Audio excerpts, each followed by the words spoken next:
910 M39, the Maelstrom Zone. The Golgothan Wastes sit at the fringe of the contested space that has been bleeding for years over the Badab Secession, and the forces fighting that war had learned to read their augur returns with discipline.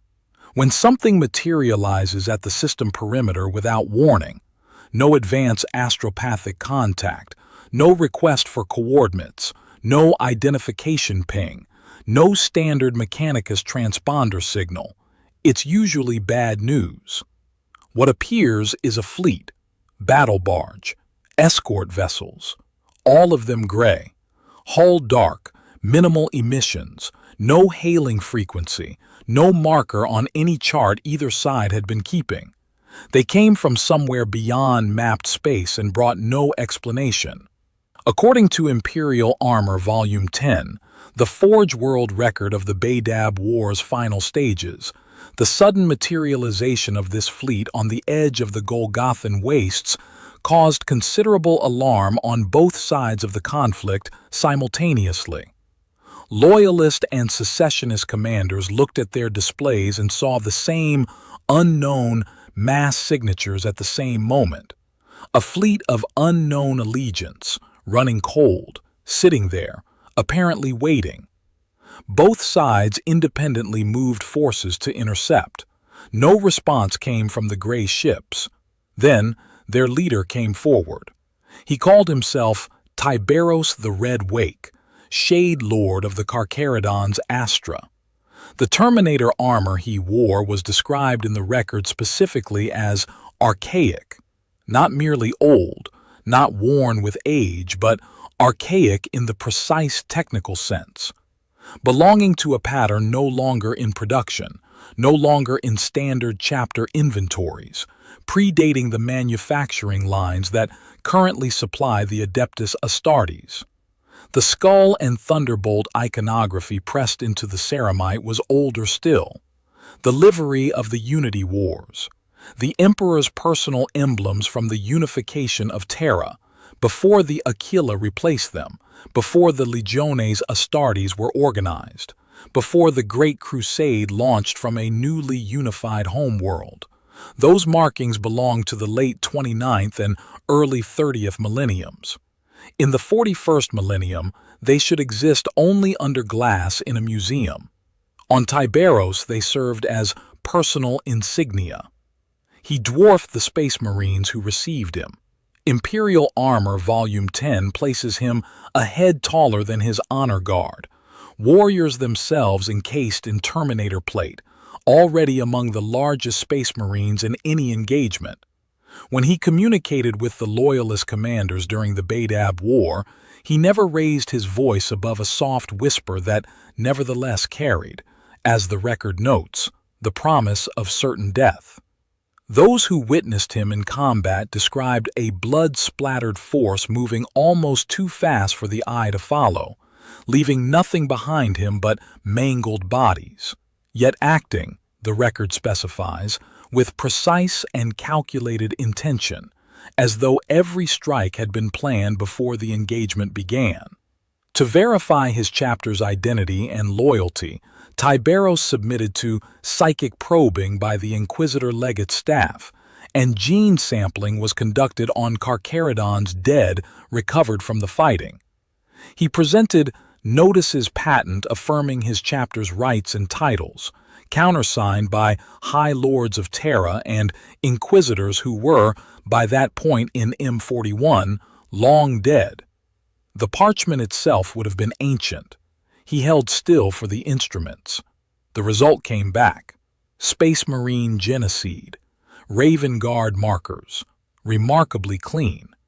The top comment on this channel's last Tyberos video drew 321 likes.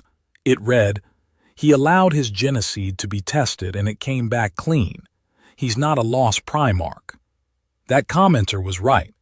This video is built entirely on the premise that they were correct, and on the fact that being correct about the genocide doesn't close the argument. It redirects it into a framework those 321 people were one step away from reaching. The Geneseed is clean because Tyberos isn't the cargo. He is the Warden. Before building the theory, it's worth establishing exactly what official GW documentation actually records about this chapter, because the official record is itself part of the evidence. The primary canonical source is Imperial Armor, Volume 10, the Forge World document from 2011 that introduced the Carcharodons into mainstream 40K canon. That document lists their Primarch lineage as unknown. The chapter's founding date is listed as unknown. The number of battle brothers is listed as unknown. Forge World's own rules from that era state the chapter's progenitor as simply unknown. Later documentation, in wider circulation, upgrades this to Corvus Corax, unconfirmed, the parenthetical doing considerable work. The word alleged appears in subsequent Index Astartes entries. The chapter has long been alleged to be a successor chapter of the Raven Guard. Alleged, not confirmed, not established, not on record. The chapter appears nowhere in open Imperial military records. No officially recognized battle honors. No administratum chapter serial number accessible in any available database. The founding documents that should exist for any legitimate chapter of the Adeptus Astartes, charters, Geneseed tithes creating a continuous paper trail at the Mechanicus, chapter registration with the High Lords, are either inaccessible or absent. For a chapter apparently old enough to have participated in engagements as far back as the Solar Rebellions of M32 and the Pentarchy of Blood in M33, the official silence is total. What the tests on fallen Carcharodons did confirm, examinations conducted by the Adeptus Mechanicus and the Death Watch on bodies recovered in the field, was that their Geneseed is remarkably untainted and carries markers consistent with Raven Guard lineage. This is the factual basis for the Corvus Corax unconfirmed designation. But the complete picture is more complicated.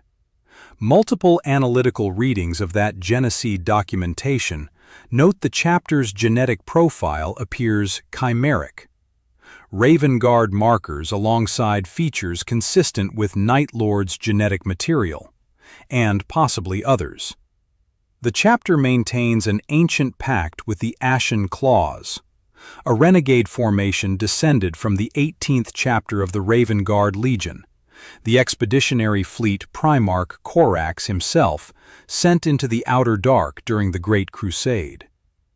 Tiberos's weapons, Hunger and Slake, came to him from that group after a personal duel with the Ashen Claw's own chapter master. By chapter tradition documented in Robbie McNiven's novels, those weapons were originally the property of that same Raven Guard 18th chapter.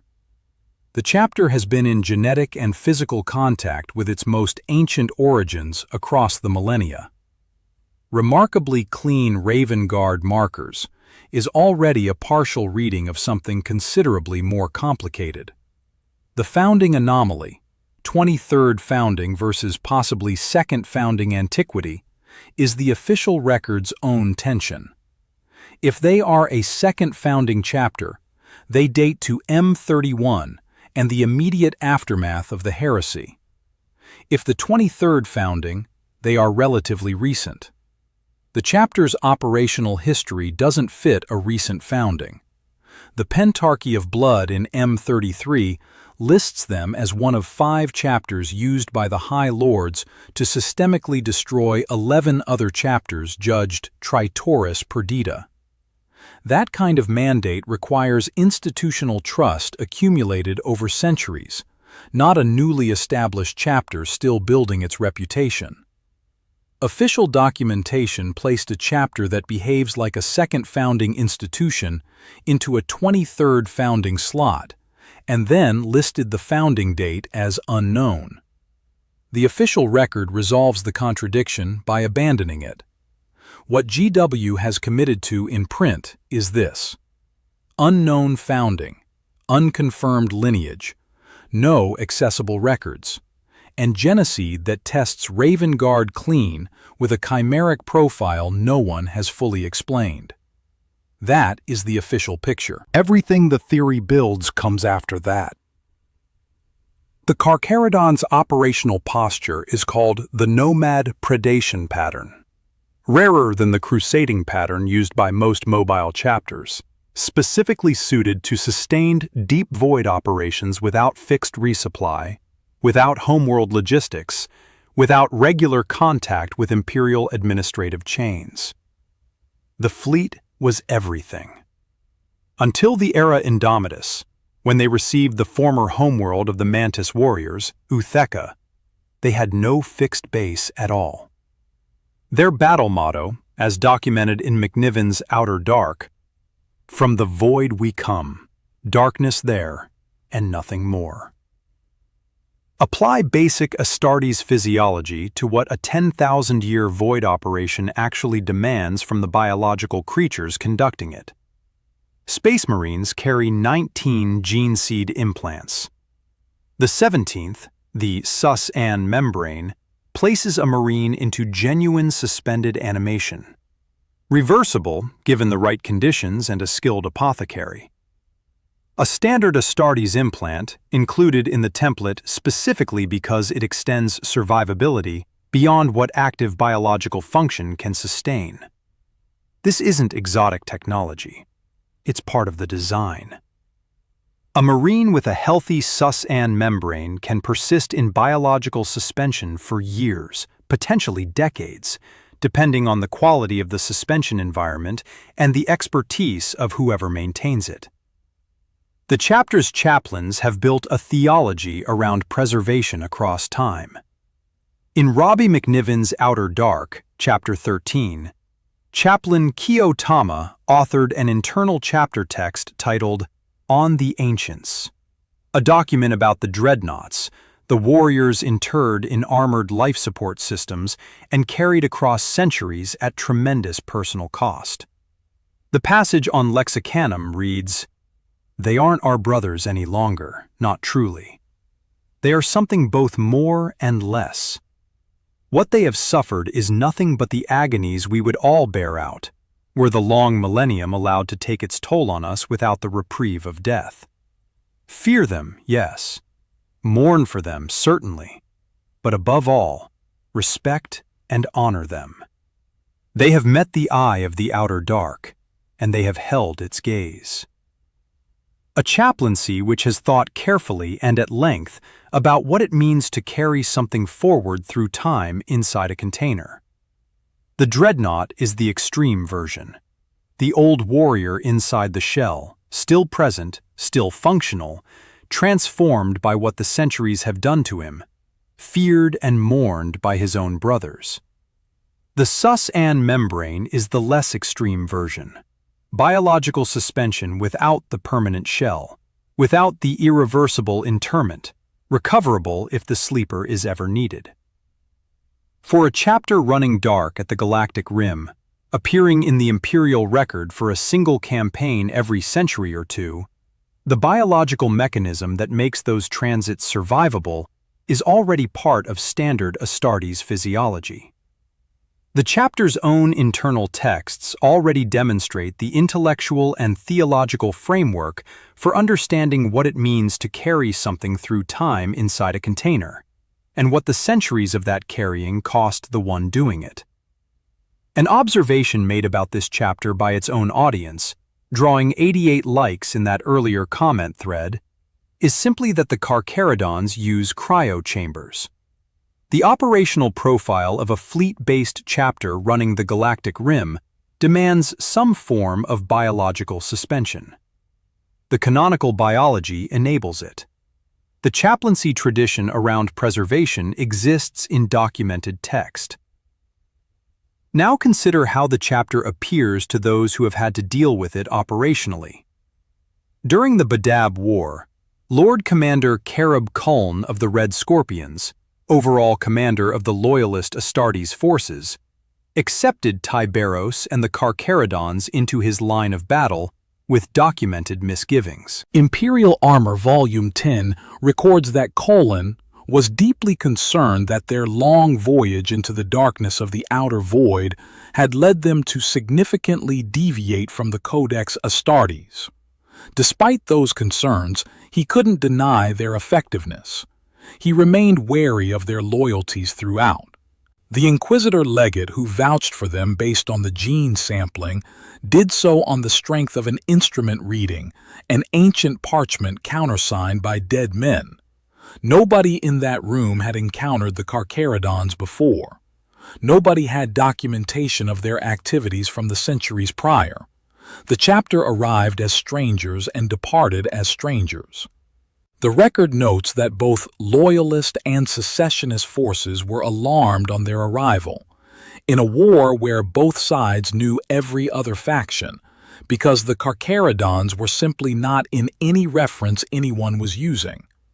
Narrative accounts of the Seventh Black Crusade in M37 describe an unidentified gray-clad chapter arriving without warning to aid Blood Angel's forces being routed at Midian, attacking Abaddon's pursuing forces from the void, characterized only as coming from the outer night, their faces in subsequent frescoes obscured with featureless discs of black obsidian by the artists who depicted the engagement. The gray tithes, the red tithes, the pattern of arrival and departure without coordination or identification. These are consistent across centuries of fragmentary sighting records from chapters, rogue traders, and inquisitorial representatives who encountered them and recorded what they saw.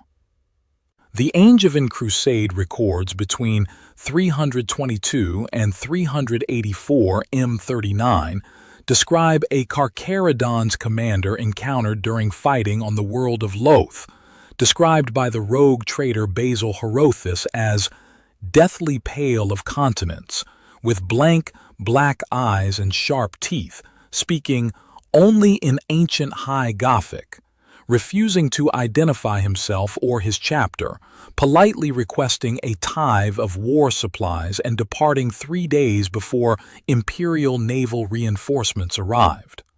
Horothus only learned who they were afterward, when inquisitorial representatives drew connections between his account and records stretching back through myth. The chapter's institutional identity isn't announced. It's reconstructed afterward by whoever survives the encounter and compares notes. Aaron Dembski-Bowden's work on the institutions of the Adeptus Astartes emphasizes the weight of a chapter's records in establishing its standing within the Imperium. The accumulated parchment of 10,000 years of service that other chapter masters carry into meetings, the honors that signal membership in the recognized architecture of the Emperor's armies. The Carcharodons carry ancient parchments countersigned by dead men and a fleet that produces no transponder signal. The institutional absence is load-bearing, a chapter that genuinely wanted to participate in the Imperium's normal administrative structures would have filed the paperwork. Back to 910 M39 and what the gene sampling in the Maelstrom Zone actually measured. When an apothecary, or an Inquisitor Legate's equivalent, extracts progenoid glands from a Marine, they are extracting tissue that has spent the Marine's active service absorbing genetic data from the other implanted organs. Each chapter is required to deliver 5% of its genetic material to the Adeptus Mechanicus, who use the progenoid tissue to monitor for mutation and confirm lineage. The test reads the express genetic history of this Marine's own body, what implants are present, what lineage markers they carry, what the centuries of service have done to the template. The test is of the Marine being tested, not the ship around him, not the chamber below decks, not whatever might be sealed in a suspension unit that the instrument never approaches and no sensor penetrates. A Primarch in sealed stasis aboard the Nicor wouldn't register on a gene sampling of fallen Carcharodons whose progenoid glands are presented to the legate's instruments. Primarchs aren't large space marines. They are genetically distinct entities operating on a different biological register, created by the Emperor before the Astartes template was finalized, seeding but not replicating the standard 19-implant profile. The test measured those Carcharodons. The result was their biology. That result, clean Space Marine gene seed with Raven Guard markers, is precisely the biological profile of a Warden. A correctly functioning Warden is a Space Marine. His progenoid glands carry Space Marine gene seed. When tested, he tests as a Space Marine. The cargo in the suspension unit 2 decks below tests as nothing, because no instrument is run past the cargo. The 321-like rebuttal identified the correct fact. The correct fact is the argument for the Warden framing, not its refutation. The specific case for why Tyberos, and not any other Carcharodon, carries this role requires examining what the operational record actually shows. Imperial Armor, Volume 10, describes him as a giant, even for an Astartes, dwarfing his fellow Void Brothers in height and mass. McNiven's Outer Dark opens on him in Chapter 1, and the text registers his scale as something the template doesn't quite account for. The Red Brethren, his first company, warriors in Terminator armor, are already among the largest Space Marines extant. Tiberos exceeds them by a head. Normal individual variation within the Astartes template doesn't consistently produce that margin. When glimpsed without the helmet, he presents specific features. Skin described in the Imperial Armor Volume 10 record as corpse white. Eyes, a soulless, depthless black. Half the bones of his face exposed in what the text calls a bloodless grimace.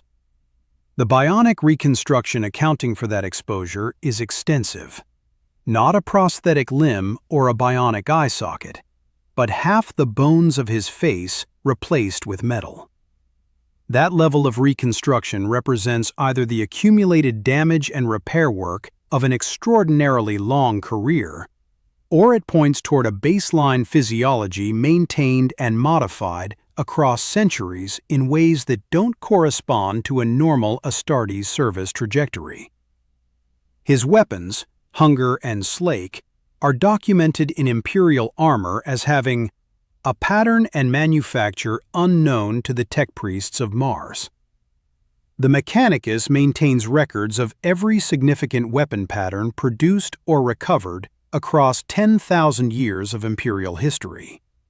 Unknown pattern means something predating what those records cover, or made outside the Martian tradition entirely. The Angevin Crusade account from 322 to 384 M39, 5.5 centuries before the Badab War, describes a Carcharodon's commander with blank black eyes, pale skin, ancient High Gothic as his primary language. The physical description is identical to what Tyberos presents in 910 M39.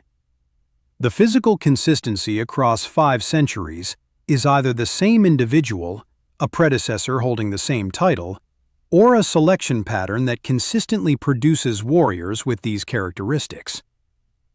The chapter's founding Shade Lord is identified in lore discussion as Arcus Fall, the Forgotten One, the bearer of the same title Tyberos now holds.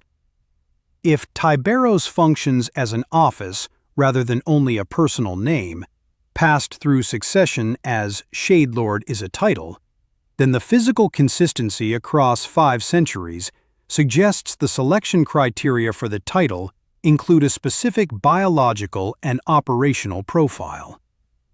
Each bearer of the name Tyberos is selected for the particular physiological and psychological characteristics that make a centuries-long vigil possible without deviation. The Warden role would explain precisely why those selection criteria are so stable across so long a span. The 2nd and the 11 legions were gone from the record before Istvan V. The erasure was completed at least 43 years before that massacre, meaning when the War Master sprung his trap at the Siren Hold, only 18 legions existed in any accessible Imperial documentation. The 2nd and 11 hadn't been destroyed at Istvan. They had been removed from the record before the heresy began. Their erasure wasn't clerical failure. The memory of the 2 lost Primarchs was psychically extracted from the minds of every other Primarch who had known them, removed by Malcador the Sigillite with surgical precision. In Dan Abnett's Saturnine, the 4th entry in the Siege of Terra series, Rogel Dorn carries knowledge of the loss during the final days of the war, knowledge he can't fully form into speech. The passage from that text: "Such was the fate of the lost, that you willingly allowed it, to make safe that knowledge." A denial begins to form in Dorn's throat. He holds it back. To make safe that knowledge, not to avenge it, not to mourn it, to make it safe, to remove it from every medium that could preserve or transmit it. Records struck, names excised from living Primarch memory, designations reduced to Roman numerals, bodies, if any existed, unrecorded. The 2nd and 11 were removed with a thoroughness that implies the thing being removed is dangerous not only because of what it did, but because of what it still is, or what it could become at an uncontrolled moment. The fate of the 2 Primarchs remains genuinely unresolved in available canon. One reading of material from the Siege of Terra series argues both Primarchs are accounted for on Terra and their deaths confirmed. A careful secondary reading of the same primary text argues the evidence for that conclusion isn't actually in the text, that readers looking for confirmation found ambiguity and called it certainty. Dan Abnett has stated in commentary that he considers it very unlikely Black Library will ever confirm what happened to them. Rick Priestley, one of the original game designers, acknowledged that the 2 empty Legion slots were built deliberately as design space, gaps left open for the audience rather than questions with prepared answers. What the theory requires isn't that the 2 Primarchs are definitively alive and currently suspended in a Carcharodons Cryo-Vault. It requires that their post-disappearance destination is genuinely unspecified in canon, and that a hiding mechanism already documented in the lore could plausibly account for them. Both conditions are met. The gap exists. The mechanism exists. The chapter that operates inside both the gap and the mechanism has no official existence, no accessible records, and a Shade Lord whose chapter's gene sampling returns clean Space Marine gene seed regardless of what else might be aboard his battle barge. The geography completes the frame, a chapter that appears at the edge of the Golgothan Wastes without warning and disappears back into the outer void after the Badab War, their arrival causing alarm in both loyalist and secessionist forces simultaneously, accepted only after gene sampling by a Lord Commander who retained misgivings throughout, is a chapter that can't be located between engagements. No astropathic relay stations exist in the outer dark. No Mechanicus explorators maintain reliable communication from the galactic rim back to Mars. No Inquisitors file reports from beyond the last Imperial system on any existing chart. A battle barge running cold at the galaxy's edge, with systems powered down and its complement in biological suspension, does not appear on any augur return anyone is watching. The Brotherhood of the Eclipse, referenced in Outer Dark, appears to be an internal organizational body within the chapter, a council or structure carrying the most sensitive institutional knowledge across generational transitions. A chapter maintaining something that can't be disclosed to the wider Imperium requires an internal structure capable of holding that secret across millennia and through changes in leadership. Its existence, whatever its specific membership and protocols, confirms the chapter has formalized mechanisms for holding knowledge across time. One persistent alternate hypothesis proposes that both Tyberos and Asterian Moloch of the Minotaurs are surviving Thunder Warriors who received Astartes implant upgrades. This argument is doing genuine analytical work, and it deserves a genuine response. Thunder Warriors, the Legiones Catagus, created for the Unification Wars in the late 29th and early 30th millenniums, were physically larger than Space Marines.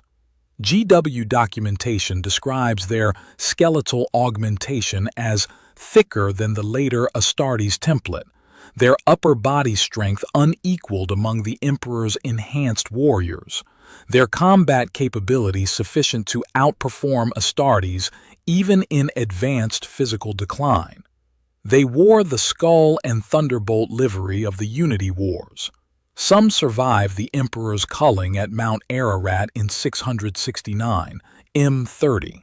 The physical evidence reading in Tyberos, the extraordinary scale, the archaic iconography, the extensive bionic reconstruction consistent with a body maintained and repaired across centuries, does map onto a Thunder Warrior profile.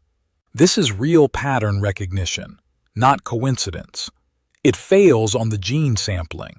Thunder Warriors weren't created with progenoid glands. That implant belongs to the Astartes template, not to the Legiones Catagus.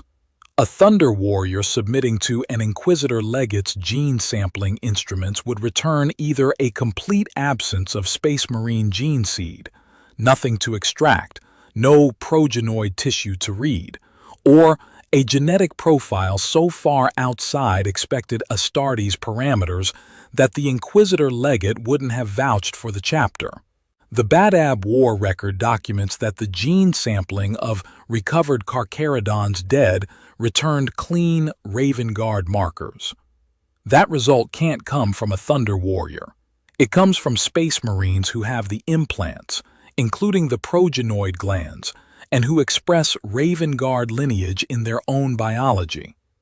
Asterian Moloch of the Minotaurs is a parallel case that stands on its own terms and belongs in its own analysis.